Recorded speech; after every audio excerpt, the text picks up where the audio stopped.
we were formed to give an opportunity to folks to have a place to go where they have confidentiality, where they could have their not only mental illnesses or mental problems taken care of, but their spiritual problems taken care of too. In other words, we cover the whole gamut of needs with people. Our people that we license are specialists, some of them in marriage and family counseling, some of them in different areas such as schizophrenia, and various types of mental disorders, and also ADHD and so forth. So we work with the court systems. We've been very, very blessed by the court systems, recognizing our license and showing us a lot of respect, and dealing with representing different people, by testing and so forth, and the court system. We're going to bring the Bible back into counseling is what our first goal was, and then we want to maintain the church's right to counsel with not only its people, but the people in the community, because the church's mission as a whole is to reach out to the whole world. And so Facct does that. Facct reaches out to the whole world and meeting the needs of every individual, regardless of their background or so forth. Our people are there as ministers of the gospel, basically, number one, and then ministers of counseling, number two. And so we have a gamut of people from basic Christian counselors all the way up to licensed Christian psychologists. And we put the emphasis on licensed Christian psychologists, which has been accepted very highly by the state. We wanted to regain the respect of reestablish the credentials of Christian counseling, because it started out, with the church members, the pastors, Harvard University, and places like that. They were first Christian schools in the United States, and they had their counseling programs, and their ministers did that. And some of the people who became psychologists later were in the ministry when they became psychologists. If you study secular history and Christian history in these colleges that went out that way. So we blazed the way for Christians to be recognized as competent to counsel, and so our requirements for licensure is pretty high. We just don't take anybody at any time. Some of the requirements. We require that they're qualified in the areas that we license them in. Okay. For instance, pastors with 5 years or more counseling. If they have a bachelor's degree, then we can license them as a licensed pastoral counseling, which many insurance companies recognize. Okay. And then we go on up from there, and we have clinical psychologists, clinical Christian therapists, which means that they understand the language of the secular world, like the DSMR diagnostic manual. They understand that, and they have a good idea that they're prepared to go to court and testify on behalf of the persons that they're representing, or the government system that they're representing, why they're there. They know the workings of the court system, and they present themselves in a proper way, because there's a misnomer that all Christian preachers don't know what they're doing out there when they go to court. Unfortunately, that was true, and instead of having the clout that we used to have in court, they lost the clout because the lawyers learned to pick them apart and so forth.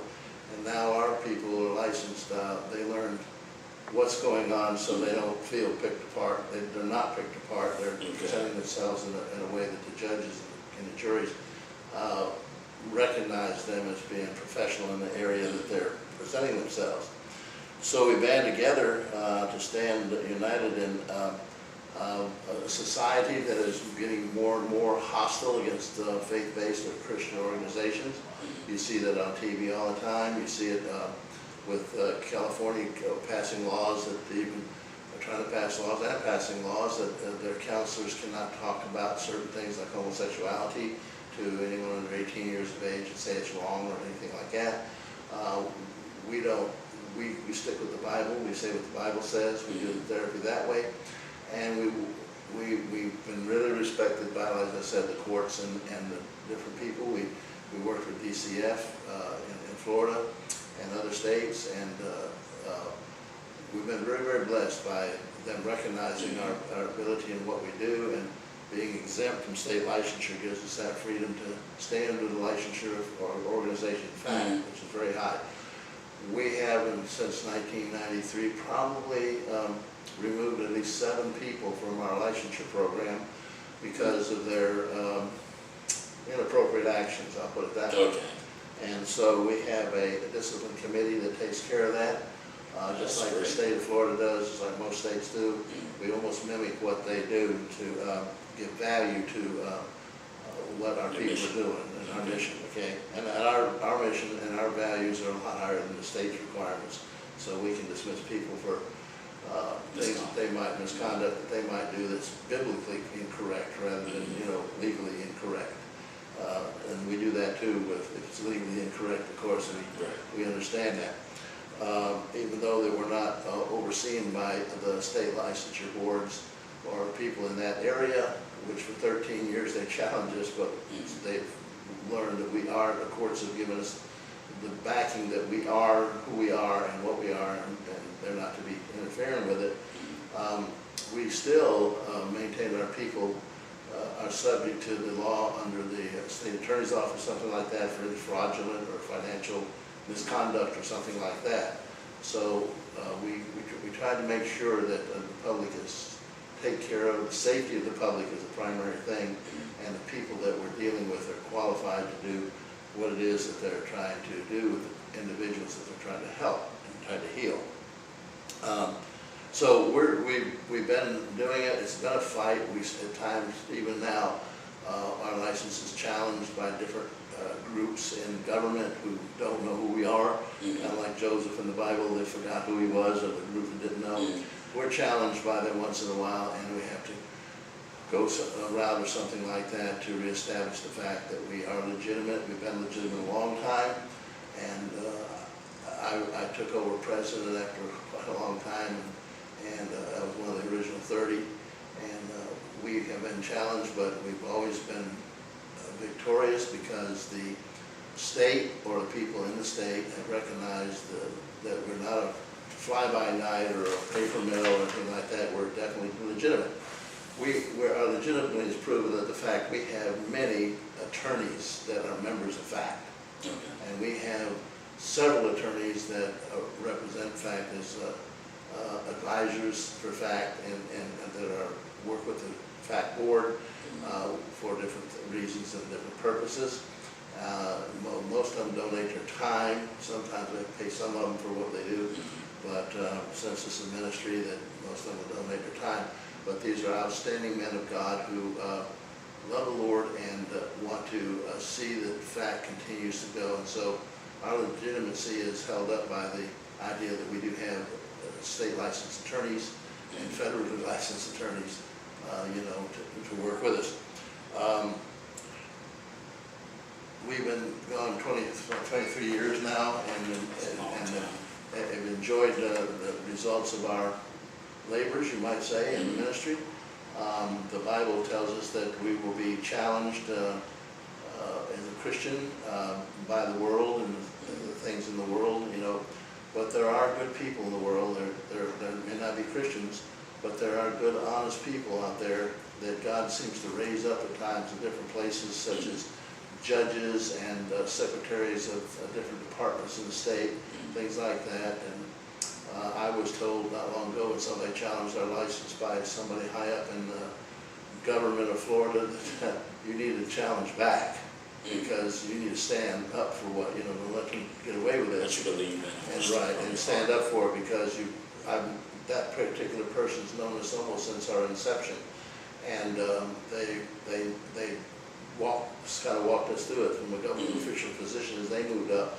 And they know that we're honest and above board and so forth. And so they encouraged us to make sure that we fight for that particular person or persons in the state government who is trying to remove us from that particular area of service.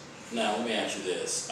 Can you tell me the steps after the person comes to you or volunteer, and let's say they have a degree, but they want to get it? What steps do they need to go through to assure that they're going to get their goal, or how does the individual process work? Okay, if a person's interested in becoming a member of Facct, that we have several levels. We have basically Christian counselors that are working in a ministry and want to do counseling within the church itself, not outside the church, but in the church itself, so they get their experiences. They can come in at that level. It's our lowest level of entry. They're not given a license, they're given a certification. That certification is like an internship with the state. We call them interns off the record, but we call them certified people. So the certification step goes through all areas up into psychologist. In other words, marriage and family therapist, a person who just got his master's degree, or a woman who just got a master's degree, and she's been in counseling, but she doesn't have the supervision in marriage and family that she needs. Well, while she's waiting to get that supervision signed off, she's certified. Once she gets that signed off, then she applies to upgrade her certification to licensure, and then she's granted a license.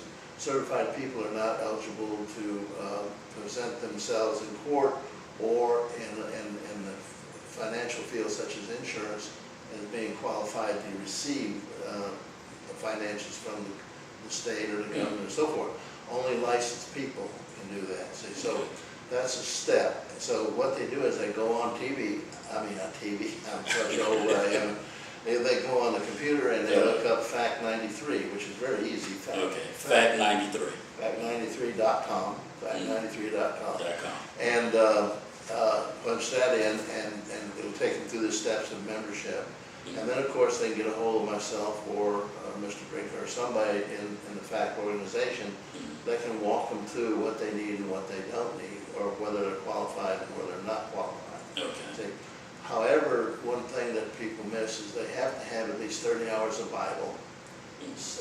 That's college hours, credit hours. Okay? So they have to go to college and not just... Well, they have to have 30 hours of college hours before they can be licensed by us. And so, let me give you a reason for that. We have lawyers joining our organization.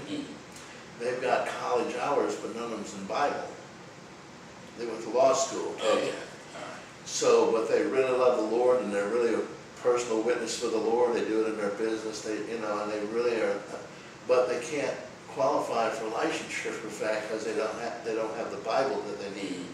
So what they do is go out to one of our schools or any school that teaches counseling that's a Christian school, and take 30 hours. And when they get 30 hours of that completed, then we can license them. If that's all they needed is to license them that way.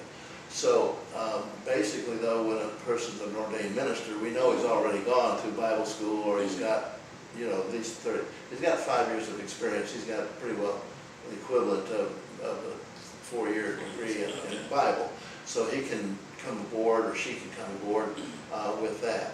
So all those steps are explained on the website. And if somebody wants to know, they just contact Facct. They can contact somebody in our office. The numbers are on the website, and ask to talk to somebody about whatever their question is. But they go from, to answer your question, they go from beginners, you might say, that are working under the auspices of someone else. Oh, the other thing is they must be licensed minister of counseling by a church. Okay, and this is a fundamentally sound Christian church. They have to have a licensed minister of counseling, and the reason for that is many of our women in the Baptist groups will not take ordination. They don't ordain the women in the Baptist church. And so, but they will license them as a minister of counseling. And they've done that for years. So we accept that, and so does the state. We've proven that already with the court system.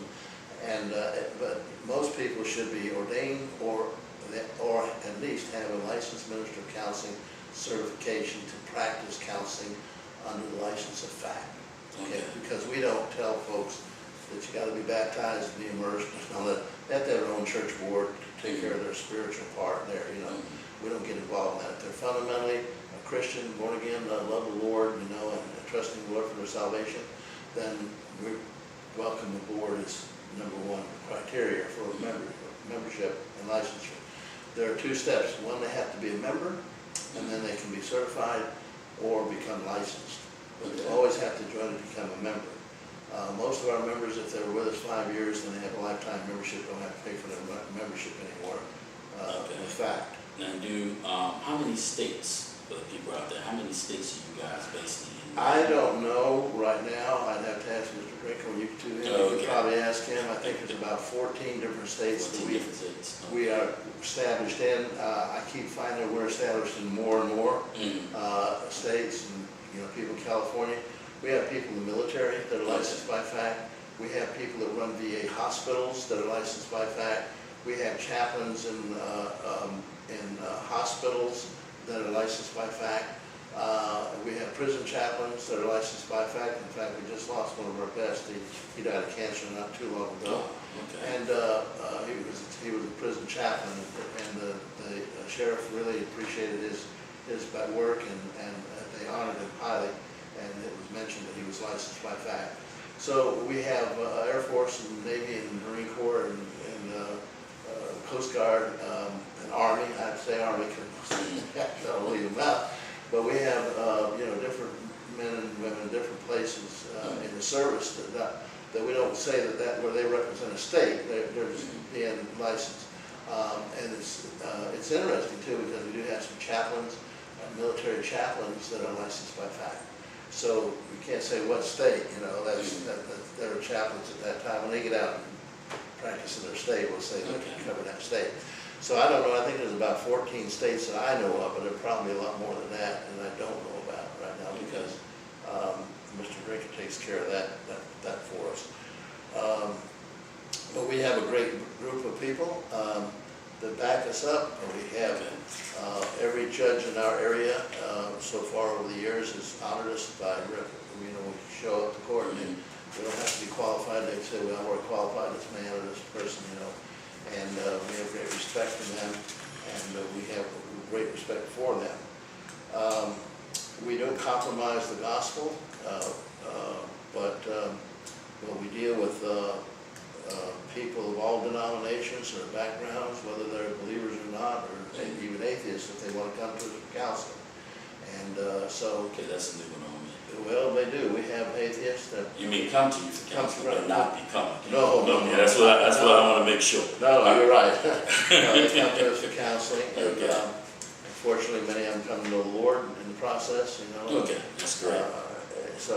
But we license people, like I said, all the way from the beginning as a Christian counselor to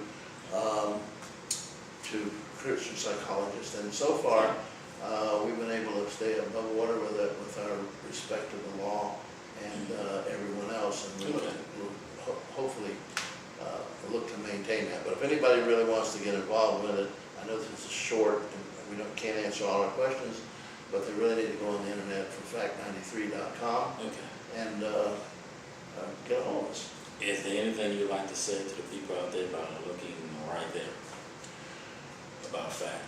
Well, in closing statement. I'm a little prejudiced with Facct. We have some of the greatest people in the world that are members of Facct. They're strong Christian folks, and they reach out. The main thing is they're looking to serve the Lord, and by serving the Lord through counseling, as I said, we have doctors, medical doctors, pediatricians, we have lawyers of different backgrounds and services, and just pastors from all the basic Christian backgrounds out there, and women who have been outstanding, written books and things like that. So if your heart is led, if you're led by your heart in the Lord to get involved with Facct, just get a hold of us. We'd love to have you contact us, and we'd love to share with you some of the other things the Lord has done through us. And I think we have also a series of things coming out on competent to counsel type things and counseling techniques that work that are going to be available on our website. And you can look those things up and know when they're going to be available. So if you really want to be a testimony from the Lord and your heart's set on doing something for the Lord, then we think Facct has something to offer you and offer the people that will come to you for help. And we know that when I always tell people, if you're a counselor, the main thing you give people, beside the knowledge of Jesus Christ, is the hope that things will work. And people don't usually join Facct to get better themselves. They join Facct to help others because they've made them experienced or have the strength to help others in the area that they have a need for. So, Mr. Justice, thank you for your time and inviting us. Thank you for your time. I appreciate you. You can go to the link below and you will find out exactly how to get in contact with them, the Federal Association of Christian Counsel and Therapists. Thank you.